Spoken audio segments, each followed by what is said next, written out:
श्रीकृष्णाय नमः। जय गुरुदेव।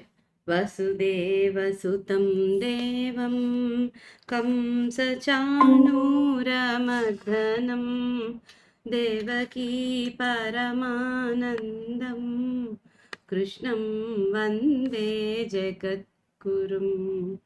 अतसी पुष्पसङ्काशं हारनूपुरशोभितं रत्नकङ्कणकेयूरं कृष्णं वन्दे जगद्गुरुं। मन्दारगन्धसंयुक्तं चारुहासं चतुर्भुजं बर्हिपिञ्चावचूडाङ्गं कृष्णं वन्दे जगद्गुरुम्। उत्पुल्लपद्मपत्राक्षं नीलजीमूतसन्निभं यादवानां शिरोरत्नं कृष्णं वन्दे जगद्गुरुम्। कुटिलालकसंयुक्तं पूर्णचन्द्रनिभाननं विलसत्कुण्डलधरं देवं कृष्णं वन्दे जगद्गुरुम्। गोपिकानां कुचद्वन्द्वा कुङ्कुमाङ्कितवक्षसं श्रीनिकेतं महेश्वासं कृष्णं वन्दे जगद्गुरुम्। रुक्मिणीकेलिसंयुक्तं पीताम्बरसुशोभितम् अवाप्ततुलसीगन्धं कृष्णं वन्दे जगद्गुरुम्। श्रीवत्साङ्कं महोरस्कं वनमालाविराजितं शङ्खचक्रधरं देवं कृष्णं वन्दे जगद्गुरुम्। कृष्णाष्टकमिदं पुण्यं प्रातरुत्थाय यः पठेत् कोटिजन्मकृतं पापं स्मरणेन विनश्यति। జై గురుదేవ్ అండి అందరికీ. ఈరోజు మనం శ్రీమదాంధ్ర మహాభారతం పీఠిక 11వ భాగానికి వచ్చాము. నిన్న మనము ఇక ఆఖ్యానం అంటే ఏమి, ఆఖ్యానకం అంటే ఏమి, ఆ తర్వాత ఉపాఖ్యానం అంటే ఏమి, వీటన్నిటికీ మధ్య ఉన్నటువంటి సంబంధాలు, విభేదాలు ఇవన్నీ కూడా నిన్న మనం తెలుసుకున్నాం. ఇక ఇతిహాసం అంటే ఈ ఆఖ్యానకాలను, ఉపాఖ్యానాల్ని ఎలా గుర్తించవచ్చు అని వైశంపాయనుడు ఒక 5 సూత్రాలను చెప్తారు. అవేంటి? పూర్వాపర సంబంధం చెప్పేవి, కార్యకారణ సంబంధాన్ని చెప్పేవి, కర్మఫల సంబంధాన్ని చెప్పేవి, పూర్వ వృత్తాంత కథనాలు, ప్రధాన కథా తాత్పర్య వ్యంజకాలు, ఇవన్నీ కూడా ఆఖ్యానకాలని, ఉపాఖ్యానాల్ని మనం గుర్తించడానికి వీటితో వీలవుతుంది. ఇక ఈరోజు పీఠిక భాగంలోకి ముందుకొస్తే ఉపాఖ్యానాలు. దీర్ఘతముని వృత్తాంతం, వ్యుషితాశ్వుని వృత్తాంతం, వశిష్ఠుని వృత్తాంతం, సుందోపసుందల కథ, శ్వేతకేతు వృత్తాంతం, మందపాలోపాఖ్యానం, ఏకలవ్యుని కథ. అంతర్గాథలు, బకాసుర వృత్తాంతం, శక్తి కల్మషపాదుల కథ, ఔర్వుని కథ. ఆదిపర్వ కథలలో మహాపురుషులందరున్న స్త్రీ శక్తులే కథలను నడుపుతారు. యయాతి, దుష్యంతుడు, శంతనుడు, భీష్ముడు, పాండురాజు వంటి ప్రముఖులందరూ స్త్రీ ప్రాముఖ్యానికి తలలొగ్గిన వారే. ఈ అంశాన్ని తిరుపతి వెంకట కవులు పాండవ జననము అనే నాటకంలో ఇలా అంటారు. ఇక్కడ ఏం చెప్తున్నారు? ఉపాఖ్యానాల్లో ఏమొస్తాయట? ఆదిపర్వాల్లో దీర్ఘతముని వృత్తాంతం, విషితాశ్వుని వృత్తాంతం, వశిష్ఠుని వృత్తాంతం, సుందోపసుందుల కథ, శ్వేతకేతు వృత్తాంతం, మందపాలోపాఖ్యానం, ఏకలవ్యుని కథ. ఈ కథలన్నీ, ఈ 7 కథలు కూడా ఉపాఖ్యానాలు అవుతాయి. ఇక అంతర్గాథల్లో బకాసుర వృత్తాంతం, శక్తి కల్మాషపాదుల కథ, ఔరుని కథ. ఈ 3 కథలు అంతర్గత కథలు అవుతాయి. ఇక ఆది పర్వంలో ఎంతమంది మహాపురుషులున్నా కూడా స్త్రీ శక్తులే కథలను నడుపుతారనమాట. ఇక యయాతి, దుష్యంతుడు, శంతనుడు, భీష్ముడు, పాండురాజు వంటి ప్రముఖులందరూ కూడా స్త్రీ యొక్క ప్రాముఖ్యానికి తల వంచారు. ఈ అంశాన్ని తిరుపతి వెంకట కవులు పాండవ జననం అనే నాటకంలో ఇలా అన్నారట. పేరు పురుషులకు దారసించునే గాని కార్యనిర్వహణము కామినులది, వెన్నలయ జగంబు వెలయింపవలగాని చంద్రుడేమి సేయు జలజనయన. ఈ దృష్టితో గమనిస్తే ఈ పర్వంలో దేవయాని, శకుంతల, మత్స్యగంధి లేదా సత్యవతి, గంగా, అంబ, అంబాలిక, గాంధారి, కుంతి వంశోద్ధరణంలో నిర్వహించే కీలకమైన పాత్రల ప్రాధాన్యం స్పష్టమవుతుంది. వంశకర్తలైన మహాపురుషులు మాతృమూర్తుల చేత తీర్చబడిన వ్యక్తులుగా కనబడతారు. పాండవులు కుంతి వాక్యబద్ధులు, ఆ తర్వాత ద్రౌపది రాగబద్ధులు.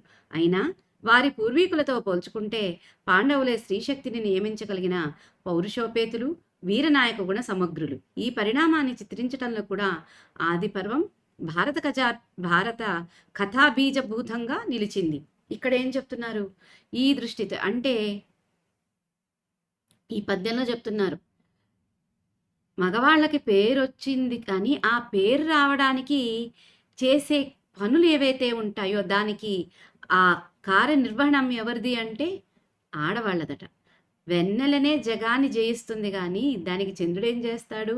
జలజనయన అన్నట్లు, అంటే ఏమంటారు, చేపకన్నుల దాన అనేసి ఒక పద్యాన్ని రాశారు తిరుపతి వెంకట కవులు. ఆ దృష్టితో గమనిస్తే ఈ ఆది పర్వంలో దేవయాని, శకుంతల, మత్స్యగంధి లేదా సత్యవతి అంటే మన కౌరవులకి ఆ తర్వాత పాండవులకి నానమ్మ. అయితే ఆ తర్వాత గంగ, అంబ, అంబాలిక, గాంధారి, కుంతి వీళ్ళందరూ కూడా వంశోద్ధరణలో నిర్వహించే కీలకమైన పాత్రల యొక్క ప్రాధాన్యం స్పష్టమవుతుంది. ఇక ఎందుకు దేవయాని, కచుడు, దేవయానికి పుట్టిన పిల్లలు మనం చదువుకున్నాం కచు దేవయాని కథలో. ఇక శర్మిష్ఠ నుంచి పుట్టినటువంటి పూరునికి ఆ త్యాగగుణం వారి నుంచి అమృతత్వ సాధనలో ఒక మెట్టు వస్తుంది మానవ జాతికి. అలాగే ఈ శకుంతల, దుష్యంతుల మధ్య జరిగినటువంటి దీనితో భరతుడు వంశకర్త అవుతాడు కదా. అక్కడ కచ దేవయాని నుంచి పూరుడు వంశకర్త అవుతాడు. ఇక సత్యవతి ఈ శంతనుడి భార్య. ఈ సత్యవతి నుంచి ఎవరు పుట్టారు? ఫస్ట్ వేదవ్యాసుడు పరాశర మహర్షి నుంచి. ఆ తర్వాత ఇద్దరు కొడుకులు పుడతారు. ఆ ఇద్దరు కొడుకులు తొందరగా వాళ్ళిద్దరికి అంబ, అంబాలిక వీళ్ళిద్దరు భార్యలు అవుతాయి. ఇక గాంధారి ధృతరాష్ట్రుడికి భార్య, పాండురాజుకి కుంతి భార్య. అయితే వీళ్ళందరి యొక్క పాత్ర ఎలాంటిది అంటే వంశోద్ధారాలని పుట్టించడంలో వాళ్ళని వంశకర్తలుగా మార్చే వాళ్ళ ఆ నిర్వహణలో ఏదైతే ఉంటుందో వాళ్ళ పాత్ర చాలా ఉత్తమమైనది. వీళ్ళ నుంచే ఈ వంశకర్తలు తీర్చిదిద్దబడుతున్నారు. ఇక వంశకర్తలైనటువంటి మహాపురుషులందరూ వాళ్ళ మాతృమూర్తుల చేత అంటే వాళ్ళ అమ్మలు తీర్చిదిద్దబడిన వ్యక్తులుగా కనబడతారు ఈ వంశకర్తలందరూ. పాండవులైతే కుంతి వాక్యబద్ధులు, కుంతి ఏం చేస్తుందో అదే చేస్తారు. మళ్ళీ ద్రౌపది రాగబద్ధులు, ద్రౌపది యందు అనురాగంతో ద్రౌపదికి అనుకూలంగా వాళ్ళు చేస్తారు. అయినా వాళ్ళతో పూర్వీకులతో పోల్చుకుంటే పాండవుల అందరికంటే కూడా పాండవులే స్త్రీ శక్తిని నియమించగలిగినటువంటి పరాక్రమవంతులు, వీరనాయక గుణాన్ని కలిగినటువంటి సమగ్రులు, పౌరుషోపేతులు. ఈ పరిణామాన్ని చిత్రించడంలో కూడా ఆది పర్వం భారత కథకు బీజభూతంగా నిలిచిందట. ఇక ముందుకెళితే పంచమాశ్వాసంలో పాండవుల కథ మొదలవుతుంది. ఆ ఆశ్వాసం చివరికే భీమార్జునులు అజేయులై రాణిస్తారు. షష్ఠాశ్వాసంలో భీమ పరాక్రమం రాక్షస సంహారంతో రాణించి దుర్నిరీక్షంగా ప్రకాశిస్తుంది. సప్తమాశ్వాసంలో అర్జునుడు అద్భుత వీరుడుగా నిలిచి మత్స్యయంత్రాన్ని భేదించి ద్రౌపదిని పాండవ పత్నిగా పొందగలుగుతాడు. అష్టమాశ్వాసం చివరకు నరనారాయణుల మైత్రి ఫలించి వారు దివ్యాస్త్రాయుధాలను సాధించి జగద్విఖ్యాతులై నిలుస్తారు. మహాభారత కల్పవృక్షం కృష్ణార్జునోత్తమ నానాగుణ కీర్తనార్థ ఫలం కదా. ఆ లక్షణం ఆది పర్వంలోనే అంకురించింది. ఇక్కడ ఏం చెప్తున్నారు? మనం ఇప్పటి వరకు ఆది పర్వం గురించి చదువుకున్నాం. ఈ ఆది పర్వంలో పంచమాశ్వాసంలో, ఈ పంచమాశ్వాసంలో పాండవుల కథ మొదలవుతుంది. ఆది పర్వం స్టార్టింగ్‌లో మొదలు కాదు. 4 పర్వాలయ్యాక 4 ఆశ్వాసాలయ్యాక పంచమాశ్వాసంలో పాండవుల కథ మొదలవుతుంది. ఈ ఆశ్వాసం చివరికొచ్చేటప్పటికి భీమార్జునులిద్దరూ అజేయులై కనిపిస్తారు మనకి. ఇక షష్ఠాశ్వాసంలో అంటే 6వ ఆశ్వాసంలో భీముడి యొక్క పరాక్రమం రాక్షస సంహారంతో రాణించి అసలు దుర్నిరీక్షంగా ప్రకాశిస్తుందట. ఇక సప్తమాశ్వాసం అంటే 7వ ఆశ్వాసంలో అర్జునుడు అద్భుతమైనటువంటి వీరుడుగా నిలిచి మత్స్యయంత్రాన్ని భేదించి ద్రౌపదిని చేపడతాడు. ఆ తర్వాత అష్టమాశ్వాసం అంటే 8వ ఆశ్వాసం చివరకు నరనారాయణుల యొక్క అంటే అర్జునుడి కృష్ణుడి యొక్క మైత్రి ఫలించి వారు దివ్యమైనటువంటి అస్త్రాలను ఆయుధాలను సాధించి ఈ జగత్తంతా విఖ్యాతులై నిలుస్తారు అష్టమాశ్వాసంలో. ఇక భారత కల్పవృక్షం ఎలాంటిది అంటే కృష్ణార్జునుల యొక్క ఉత్తమమైనటువంటి నానాగుణ కీర్తనల యొక్క అర్థఫలం ఈ మహాభారతం. ఈ లక్షణం మనకు ఆది పర్వంలోనే అంకురించింది అని చెప్తున్నారు. ఇక మహాభారతం ఒక మహాకథ. ఏ యది హృద్య మపూర్వం వేయది ఎద్దాని వినిన నెరుక సమగ్రం వయ్యుండు నగని బర్హణమేయది యక్కథయ వినగనిష్టము మాకున్. సూతుడిని శౌనకాది ముహుల్ని అడిగిన ప్రశ్న ఇది. ఎవరైనా ఎప్పుడైనా ఎక్కడైనా మంచి కథ వినదలుచుకున్నవారు అడగవలసిన ప్రశ్న ఇది. కథ హృద్యంగా ఉండాలి అంటే మనసును ఆకట్టుకునేటట్టు ఉండాలి. అపూర్వంగా ఉండాలి అంటే అంతకుముందు చెప్పబడినదై ఉండాలని, లేదా ఇంత గొప్ప కథ ఎన్నడూ వినలేదని అనిపించేటట్లు ఉండాలని భావం.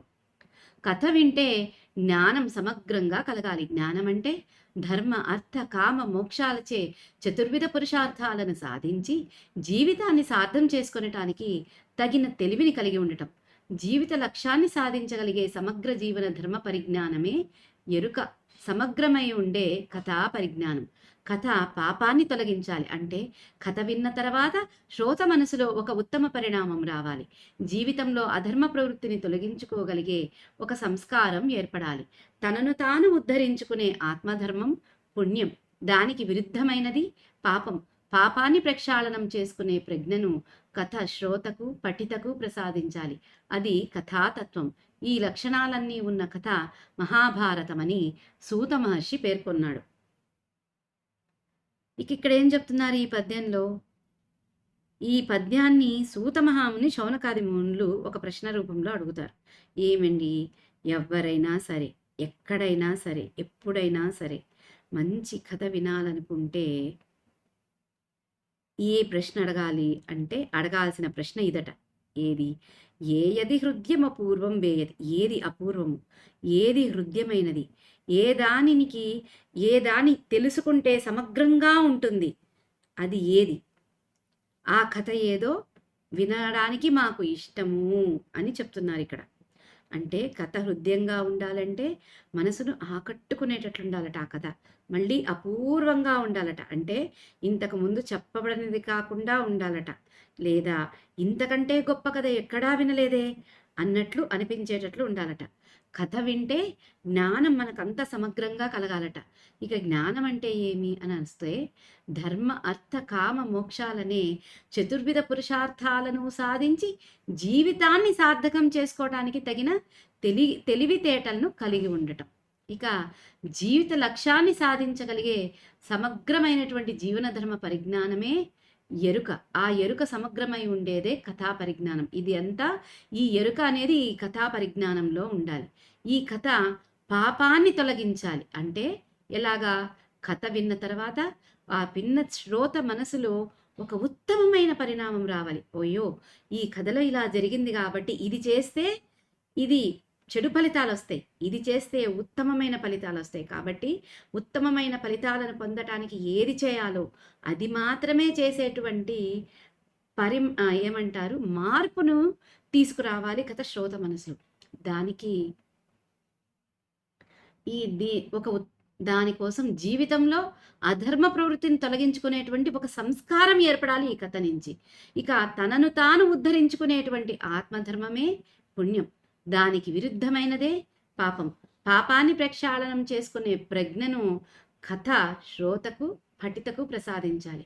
అంటే ఈ పాపాన్ని ఏదైతే ప్రక్షాళనం చేసుకునే ఒక ప్రజ్ఞ ఏదైతే ఉంటుందో ఆ కథ ఎవరైతే చదువుతారో వాళ్ళకి ఆ విన్నటువంటి శ్రోతలకు కూడా ఈ కథ ఆ ప్రజ్ఞను అంటే పాపాన్ని కడిగేటువంటి ఆ ప్రజ్ఞను ఆ కథ శ్రోతకి పఠితకి ప్రసాదించుతుంది. అలాంటి కథ చదవాలి అని చెప్తున్నారు. అదే కథాతత్వం. ఈ ఉత్తమమైన లక్షణాలన్నీ ఉన్న కథే మహాభారతము అని సూత మహర్షి చెప్పాడు. ఇక ముందుకెళ్తే, తింటే గారెలు తినాలి, వింటే భారతం వినాలి అని తెలుగు సామెత. మానవులలో ఎన్ని రకాల ప్రవృత్తులుంటాయో అన్నిటికీ జీవితంలో ఎదురయ్యే సమస్యలకు, ధర్మ సంఘర్షణలకు భారతం నిలువుటద్దం పడుతుంది. అందువలన అది హృదయం. అపూర్వ వ్యక్తుల అపూర్వ సన్నివేశాల అపూర్వ సంగమం మహాభారతేతి వృత్తం. శ్రీకృష్ణుని వంటి దివ్యాదివ్యులు, వ్యాసుని వంటి మహాజ్ఞానులు, భీష్ముని వంటి ధర్మవ్రతులు, కర్ణుని వంటి త్యాగధనులు, అభిమన్యుని వంటి సాహసవీరులు, పాండవుల వంటి పరిణత ప్రవృత్తులు, సంసార యజ్ఞ సంరక్షల వంటి మహిళామూర్తులు కలిసి ఆదర్శానికి ఆచరణకు మధ్య అన్వయాలను అందించే అపూర్వ కథా ప్రపంచం భారతం. పాండవుల సమగ్ర జీవితం చిత్రింపబడిన భారతం పురుషార్థ సాధన విజ్ఞాన సర్వస్వం. అందువలన భారతం జీవన ధర్మ వేదం. అది వింటే ఎరుక సమగ్రం కావటంలో అనుమానం లేదు. భారతం పుణ్యకథ. కథ వింటే పుణ్యం కలుగుతుందని అనిపించేది పుణ్యకథ. పుణ్యకథలకు ఫలశ్రుతి చెప్పటం పురాణ సంప్రదాయం. భారతం వింటే ఎటువంటి ఫలితం కలుగుతుందో పెక్కు చోట్ల ఈ గ్రంథంలోనే చెప్పబడింది. మచ్చుకు అది ఆది పర్వంలో ఒక పద్యాన్ని గ్రహించవచ్చు. మహాభారతాఖ్యానం చదివితే పుణ్యం కలుగుతుందని చెప్పటమే కాకుండా ఇందులో కొన్ని ఆఖ్యానకాలు, ఉపాఖ్యానాలు కూడా పుణ్యకథలని బోధపడేటట్లు వాటికి ఫలశ్రుతులను ప్రత్యేకంగా చెప్పటం భారత కథాకథన విశేషం. ఆది పర్వంలో అటువంటివి సౌపర్ణోపాఖ్యానం ఫలశ్రుతి, ఆ తర్వాత ఆస్తికుని చరితము ఫలశ్రుతి. ఇవి వట్టి కథలు కావు, వేదార్థ బృంభితాలైన ఆఖ్యానకాలు. సుపర్ణుడు మంత్రాదిదేవత, ఆస్తికుడు హింసలేని యజ్ఞకర్మను బోధించే మంత్రద్రష్ట. సర్గ ప్రతిసర్గాదుల తత్వం చెప్పే ఆఖ్యాయిక, సమస్త భూత సంభవకత. ఫలశ్రుతి కల పుణ్యాఖ్యానకమిది. సురాసురులు సముద్రమతనం చేసి సాధించిన అమృతాన్ని పురుషయత్నంతో గరుడు సాధించాడు. అమృతాన్ని పంచిన విష్ణువుకు వాహనమైనాడు. అమృతం త్రాగకుండానే దాని మహమ్మలను అలౌల్య అనే గుణంతో సాధించిన మహితాత్ముడు. అమృతత్వం అంటే అనాసక్తి యోగం. స్వేచ్ఛ అని గరుడు, అహింస అని ఆస్తికుడు బోధించిన ఆఖ్యానకాలవి. పుణ్యకథల పేటిక, పుణ్యకథావాటిక మహాభారతం. అది ఆమూలాగ్రం, అద్భుతం. తిక్కన కథను ముగిస్తూ అన్న మాటలు ఇందుకు నిదర్శనం. ఇక ఇక్కడ ఏం చెప్తున్నారు మనకి? తింటే ఏం తినాలి? గారెలు. మనం రాయలసీమలో వడలు అంటాం, ఆంధ్రాలో ఇక కృష్ణా ఇటు సైడ్ అంతా ఏమంటారు, కోస్తా ఆంధ్రాలో గారెలు అంటారు, అంతే తేడా. అయితే ఈ తింటే గారెలు తినాలి, వింటే భారతం వినాలి. ఎందుకు? అసలు ఆ మినపప్పుతో రుబ్బినటువంటి ఆ వడల్లో ఎంత రుచి ఉంటుందండి. వాటిలో పచ్చిమిర్చి వేస్తాము, జీలకర్ర వేస్తాము, చక్కగా అల్లం వేస్తాము, కొబ్బరి ముక్కలు వేస్తాము, ఇంకా అదేంటి మిరియపు గింజలు, కొత్తిమీర, కరివేపాకు ఇవన్నీ వేసి ఉప్పు వేసి బాగా కలిపి వాటిని నూనెలో అలా వేసి కరకరకరమంటూ కాల్చి వాటిని అలా నోట్లో వేసుకుంటే కరిగిపోతుంటాయి కదా. వాటిని సాంబార్లోను చట్నీలోను అందుకొని తింటే ఇంకా అద్భుతం. అంటే ఒక్క గారెలో ఎన్ని రుచులు కలిసాయో చూడండి, ఎంత ఆనందం వస్తుందో. అది తింటే కూడా ఎంత బలం, గారె తింటే ఎంత బలం వస్తుందో తెలుసా? చాలా బలం వస్తుంది. అందుకే మోషన్స్ అయిపోయినా కూడా గారెలు తినాలంటారు. అంటే గారె యొక్క మహత్యం అలాంటిది. అందుకే తింటే గారెలు తినాలి, వింటే భారతం వినాలి అని తెలుగు సామెత అనమాట మనకి. ఇక మానవుల్లో ఎన్నో రకాల ప్రవృత్తులు ఉంటాయో అన్నిటికీ రకరకాల మనుషులు ఉంటారు. వాళ్ళ ప్రవృత్తులు రకరకాలుగా ఉంటాయి. ఆ ప్రవృత్తులకి జీవితంలో ఎదురయ్యే సమస్యలకు, ధర్మ సంఘర్షణలకు భారతం నిలువుటద్దం పడుతుంది. ఎందుకంటే మన జీవితాల్లో ఏదైతే జరుగుతూ ఉంటాయో అవే భారతంలో కూడా జరిగి మన జీవితంలో జరిగిందే అక్కడ ప్రతిబింబిస్తూ మనకు కనిపిస్తుందన్నమాట. అందువలన అది హృదయం అంటే హృదయానికి చాలా దగ్గర అయ్యేది. ఇక అపూర్వమైనటువంటి వ్యక్తుల యొక్క, అపూర్వమైనటువంటి సన్నివేశాల యొక్క అపూర్వమైనటువంటి సంగమమే ఈ మహాభారతం అనే ఇతివృత్తం. శ్రీకృష్ణుడి వంటి దివ్యానుభావులు, ఆ తర్వాత వ్యాసుని వంటి మహాజ్ఞానులు, భీష్ముని వంటి ధర్మవ్రతులు, కర్ణుడి వంటి త్యాగధనులు, అభిమన్యుడి వంటి సాహసవీరులు. ఎందుకు? శ్రీకృష్ణుడు పరబ్రహ్మ, ఒక పక్క శ్రీకృష్ణుడు, ఇంకొక పక్క బలరాముడు, వీళ్ళందరూ ఎలాంటి వారు, పరశురాముడు, వీళ్ళంతా స్వామి అవతారాలు కదా, ఆ దివ్యాదివ్యులు. అందుకే ఇక వ్యాసుడి వంటి మహాజ్ఞాని ఏంటి, వేదాలనే విభజించి గొప్పగా రాశిగా ఉన్నటువంటి వేదాలను 4 భాగాలుగా విభజించి 18 పురాణాలను రచించి మనకు అందించినటువంటి మహామహుడు. ఆయన లేనిదే భారతం లేదు, ఆయన లేనిదే 18 పురాణాలు లేవు, ఆయన లేనిదే వేదాలు లేవు, ఉపనిషత్తులు లేవు, మనకి ఏదీ లేదు. అంతటి జ్ఞానాన్ని మనకు అందించినటువంటి వ్యాసుడు చిరస్మరణీయుడండి మనకి. ఆయనకి మనం ఎన్ని కృతజ్ఞతలు చెప్పుకున్నా మనకు తనివి తీరదనమాట. ఆయన అంతటి మహానుభావుడు. ఆయన నుంచి ఇప్పుడు చూస్తుంటే నాకైతే దిమ్మ తిరిగిపోతుంది. ఎలా రాశాడు ఆయన, ఎలా చెప్పాడు మనకి. భగవాన్ స్వరూపమే కదండి, విష్ణువు అంశ ఆయన. అందుకే అవన్నీ రాయగలిగాడు. ఆ తర్వాత భీష్ముడి వంటి ధర్మవ్రతులు. భీష్ముడు ఎలాంటి వాడు, ఎందుకు ధర్మవ్రతుడు అన్నారు? భీష్ముడు ఎంతటి ధర్మాన్ని పాటించేవాడు అంటే, తన తండ్రి ఆయన వయసు అయినా కూడా సత్యవతి మీద మోజుపడి సత్యవతిని పెళ్లి చేసుకుంటానంటే, సత్యవతి చెప్తుంది, నేను ఈ వయసులో మిమ్మల్ని చేసుకుంటాను, సరే నాకు పుట్టిన పిల్లలకు రాజ్యం రాదు, మీకు ఆల్రెడీ పెద్ద కొడుకు ఉన్నాడు, నన్ను వదిలేయండి అంటది. అంటే విన్నాడు శంతనుడు. ఆమెతోటి చాలా ప్రేమానురాగం ఏర్పడిపోతుంది శంతనుడికి. ఇంకా తండ్రి కోసమని చెప్పి, తండ్రి సంతోషం కోసమని ధర్మాన్ని పాటించినటువంటి వాడు భీష్ముడు. తండ్రి సంతోషం సత్యవతి దగ్గరకు వెళ్ళి తానే మాట్లాడతాడు. అమ్మా మా నాన్నగారిని చేసుకోండి అంటే సత్యవతి చెప్పుద్ది, నువ్వుండగా నేను ఎలా చేసుకోనయ్యా మీ నాన్నగారిని, నీ తర్వాత పుట్టిన పిల్లలకి రాజ్యం రాదు, నువ్వుండగా వాళ్ళకి. అయితే అమ్మ, ఆ జన్మాంతరం నేను ఈ సింహాసనం మీద కూర్చోను, నీ పిల్లల వారసులే కూర్చుంటారు అని మాట ఇస్తాడు. అంతటి ప్రతిజ్ఞను జీవితాంతం ఆయన పాటిస్తాడు. కాబట్టి ఆయన ధర్మవ్రతుడు. ఇక కర్ణుడి వంటి త్యాగధనుడు, కర్ణుడు త్యాగం చేస్తాడు అనేసి కర్ణుడి వంటి త్యాగధనులు. అభిమన్యుడి వంటి సాహస వీరులు. అభిమన్యుడు ఎంతటి సాహస వీరుడు అండి, ఒక్కడే పద్మవ్యూహంలోకి వెళ్ళిపోతాడు. అసలు అభిమన్యుణ్ణి చంపడానికి దుర్యోధనుడికి తలకాయ ప్రాణం తోకకొస్తుంది, తల ప్రాణం తోకకొస్తుంది. ఎన్ని కష్టాలు పడతాడు. ఆ తర్వాత ఎవరు, నేను సరిగా మర్చిపోయాను, యాక్చువల్గా ఒక వ్యక్తికి మహావరం ఉంటుంది, ఆ వరాన్ని ఉపయోగించి అభిమన్యుణ్ణి దెబ్బతీస్తారు, లేదంటే అభిమన్యుడు చనిపోయే ప్రసక్తి లేదు. సింహం ఒక్కడే ఎంతమంది అక్షోహిణ సౌంజ్ఞని కుప్పగూలుస్తాడు. అంతమంది పరాక్రమ వీరులు ఉండే వాళ్ళందరూ ఒక్కొక్కరు అభిమన్యుని ఎదుర్కొనలేకపోతారు. అందరూ కలిసి ఆయన్ని ఎదుర్కొంటారు, కానీ ఒక్కొక్కరుగా ఆయన్ని ఎదుర్కొనలేకపోతారు. అంతటి శౌరవంతుడు అభిమన్యుడు. అందుకే అభిమన్యుడి వంటి సాహసవీరులు, పాండవుల వంటి పరిణత ప్రవృత్తులు. పాండవులు ఎలాంటి వారు, పరిణితమైన, అంటే చాలా మెచ్యూర్డ్గా ఉంటారు వాళ్ళు. ఎప్పుడు కూడా ప్రతిదానికి పొంగిపోవడం, ప్రతిదానికి కుంగిపోవడం, ఇవేవి లేకుండా ఏదొస్తే దాన్ని స్వీకరించుకొని సంతోషంగా తృప్తిగా ఉండేవాళ్ళు పాండవులు అన్నమాట. ఇంకా సంసార యజ్ఞ సంరక్షకుల వంటి మహిళామూర్తులు ఎవరు? ఒక పక్క కుంతి, ఒక పక్క ద్రౌపది, ఇలాగా ఎంతోమంది వీళ్ళందరూ కూడా చక్కగా సంసారం అనే యజ్ఞాన్ని సంరక్షిస్తూ వాళ్ళ పిల్లల్ని మంచి వంశకర్తలుగా తీర్చిదిద్దినటువంటి వాళ్ళు వీళ్ళంతా. ఇక ఆదర్శానికి ఆచరణకు మధ్య అన్వయాలను అందించేటువంటి అపూర్వ కథా ప్రపంచమే ఈ మహాభారతం. పాండవుల యొక్క సమగ్ర జీవితం చిత్రించబడిన భారతము పురుషార్థ సాధనకు విజ్ఞాన సర్వస్వం. ఈ పురుషార్థాలను ఎలా సాధించాలి అనడానికి పాండవుల యొక్క కథే, సమగ్ర కథే మనకి సర్వస్వం అవుతుంది మహాభారతం.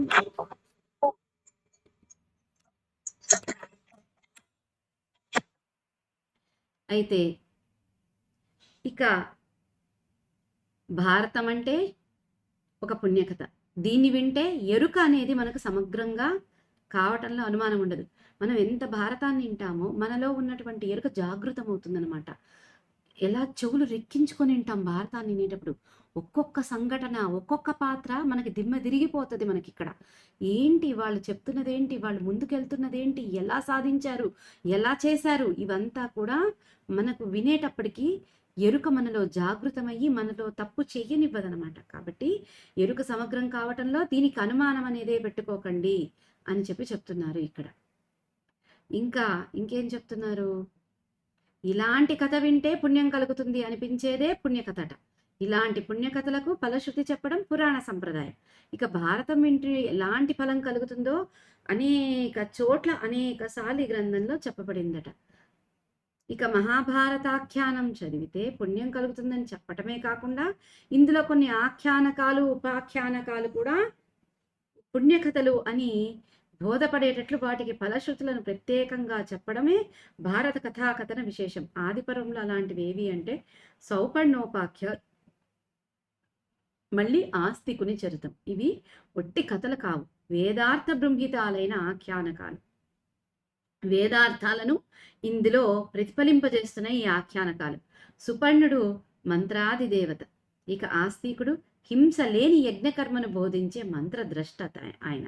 ఇక సర్గము ప్రతిసర్గాదుల తత్వం చెప్పేటువంటి ఆఖ్యాయిక సమస్త భూత సంభవకత. ఇక ఫలశ్రుతి కల పుణ్యాఖ్యానకం ఇది.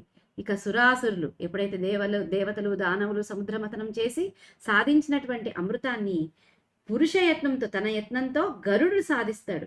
అమృతాన్ని పంచినటువంటి విష్ణువుకి ఆయన వాహనమవుతాడు. అమృతం తాగకుండానే ఆయన దాని మహిమలను అనాసక్త యోగం అనే గుణంతో సాధించినటువంటి మహితాత్ముడు. ఆయన అమృతం తాగాల్సిన అవసరం లేదు. ఈ అనాసక్త యోగం అనే గుణంతో దాన్ని సాధించేశాడు ఈ అమృతత్వాన్ని. అమృతత్వం అంటే ఏంటి? అనాసక్తి యోగము, స్వేచ్ఛ, జీవన్ముక్తి అని గరుడు, అహింస అని ఆస్తికుడు బోధించినటువంటి ఆఖ్యానకాలు ఇవి. పుణ్యకథల పేటిక అంటే పుణ్యకథలన్నీ ఒక పెట్టెలో పెడితే ఏ పెట్టె అయితే ఉంటుందో అది పుణ్యకథ వాటిక. పుణ్యకథలన్నీ ఒక ఉద్యానవనంలో ఉంటే ఏదైతే ఉంటుందో అలాంటి ఉద్యానవనం, అలాంటి పెట్టె ఈ మహాభారతం. ఇది ఆమూలాగ్రం, మొదటి నుంచి చివరి వరకు కూడా అద్భుతం. తిక్కన కథను ముగిస్తూ అన్న మాటలే ఇందుకు నిదర్శనం. ఏంటది? అతడింతటది మహాభారతంబయను నిశ్చయముదిరంబుగా మతి సంగతమగుడు నమ్మహాత్ముల కతి విషదముగాక నిమ్మహాకథ చెప్పెన్. ఇంతటిదా మహాభారత కథ అని ఆశ్చర్యం కలిగించే మహాకథ ఈ పంచమ వేదం. అయ్యో ఇంతటిది అని నిశ్చయంగా మనకు తెలిసేటట్లు మన మతిని, మన మైండ్ని అసలు దాని చుట్టూ తిప్పేటువంటి మహాత్ముల యొక్క కథలు విషదంగా చెప్పేదే ఈ మహాభారత కథ అని ఈ పద్యంలో తిక్కన గారు చివరిలో అన్నారట. మిగిలింది ఈ రోజుటికి స్వస్తి. రేపు కంటిన్యూ చేసుకుందాం. ఈ రోజుకి ఇదే స్వస్తి. ఓం శ్రీ కృష్ణాయ నమః. జై గురుదేవ్. యదక్షర పదభ్రష్టం మాత్రాహీనం తు యద్భవేత్ తత్సర్వం క్షమ్యతాం దేవ నారాయణ నమోస్తుతే.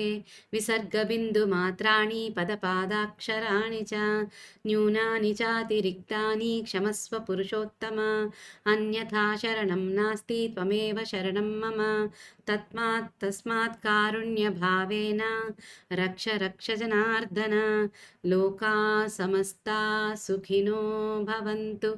లోకా సమస్తా సుఖినో భవంతు. లోకా సమస్తా సుఖినో భవంతు. సర్వం శ్రీ శ్రీ సద్గురుపాదారవిందార్పణమస్తు. జై గురుదేవ్.